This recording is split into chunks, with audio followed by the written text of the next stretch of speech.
marami pa rin sa ating mga kababayan ang sabi nila suportado nila yung Gilas Pilipinas pero hindi pa rin nila naiintindihan kung bakit ganun yung nangyayari.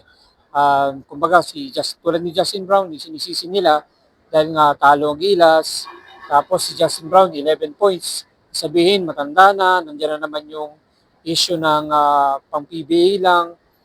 Pero nakalimutan po ba natin yung laro ng Gilas sa China na tayo yung nagpanalo, down tayo ng 21 points pero nahabol. And it's because Justin Brown, di kaya tayo nagkaroon ng gold medal.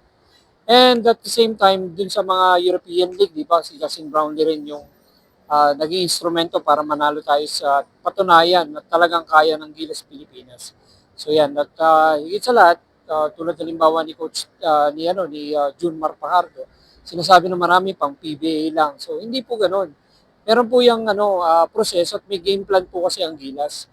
Hindi naman como pinasok lang si Junmar ng ganito ay hindi na siya magaling. Siyempre may game plan. Halimbawa, tulad niya, malalaki yung New Zealand. Of course, paano mo gagawin, paano mo kukuhanin mag-advantage si Junmar kung mas malalaki sa kanya, pang ilalim yung laro niya. So of course, ang gagawin diyan is nakadepende kung sino yung kalaban. Halimbawa, tulad ng kalaban mas malalaki naman tayo, uh, dominante si Junmar, doon siya gagamitin. Ganun lang yun. So at higit sa lahat, hindi po natin dapat sinisisi ang Gilas kung merong mga players na nag-excel. Halimbawa, nagpakita yung apat, Kevin Cambao, Dwight Ramos, si Carl Tamayo at saka si Juan Gomez Villano. So hindi po ibig sabihin na siya lang dapat ang pinupuri. Kasi dapat ang suporta natin sa Gilas ay buong team, hindi po per players. So kasi ang nangyayari po kasi tayo is more on sa panalo lang. Pag natatalo ang Gilas, kumbaga kung ano nung bash yung ginagawa ng iba, dapat manalo o matalo, dapat suportado natin. Kasi sila is nagpapakahirap pala sila para sa ating bansa, para i-represent ang ating bansa. So yun sana ang maunawaan ng marami. So, di ba? Kung mababasa po ng ibang player na binabash, di ba?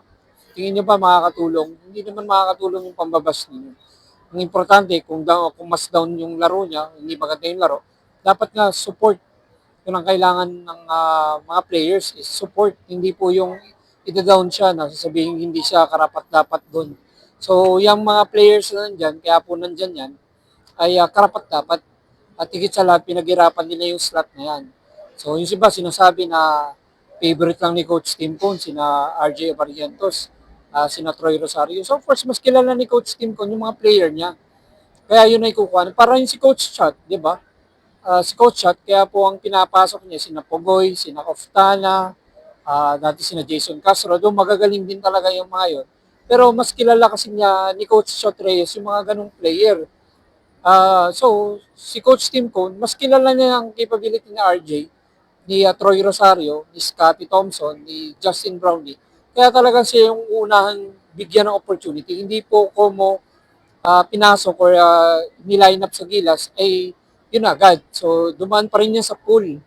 So, nakita niyo naman, 20 yung ini-invite. Minsan, marami ini-invite. Tapos, namimili na lang. Nakadepende rin kung ano yung magiging play. And then, at the same time, tulad halimbawa nitong yung team ng Ginebra, sino yung mas capable? Kasi bakit? Kasi yung niraran ni Coach Tim Con, triangle offense, which is, yun yung niraran ng Ginebra sa PBA. Kumbaga, pamilyar na sila, hindi na sila magkakaroon ng, hindi na sila maninibago. So, ganun yung sistema. So, again, sana ay manalo-matalo dito sa Asia, FIBA Asia, ay suportahan po natin ang Gilas Pilipinas. So, wag po natin bash at higit sa lahat, bigyan natin ng motivation. Yun lang muna for today's video. Maraming salamat. Bye-bye for now.